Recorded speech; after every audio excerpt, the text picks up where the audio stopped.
Ultimi giorni per cercare di convincere l'elettore a votare per loro. Sono i partiti, diciamo così, minori, liste a sé stanti o che sono collegati ad un partito più importante. Sul tavolo della campagna elettorale mettono il loro impegno e le loro idee. L'obiettivo comune naturalmente è quello di strappare un voto a quella fetta di elettorato che non ha ancora le idee chiare. Idee chiare ce l'ha invece la lista Veneto Stato. L'alternativa è l'indipendenza.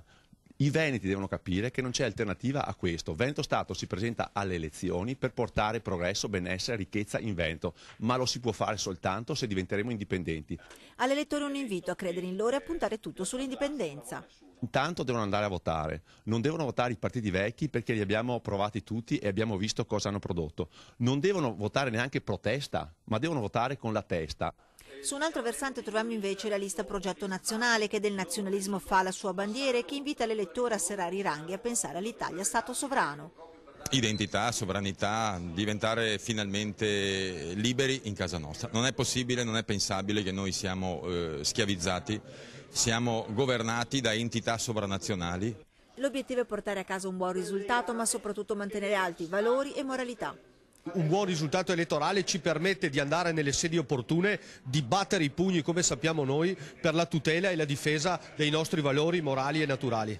Alleato del centrodestra invece il partito dei pensionati che non guarda solo alla terza età ma anche ai giovani, gli anziani del futuro e per loro oggi lotta per alcune riforme. Prima di tutto abolizione dell'IMU, abolizione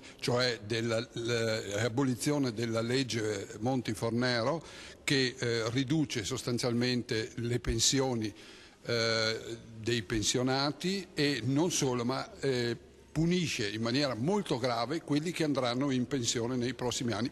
Nel 2005 un italiano su due avrà più di 60 anni, un bacino di voto è di 22 milioni di anziani, una potenza che il centrodestra non può non considerare.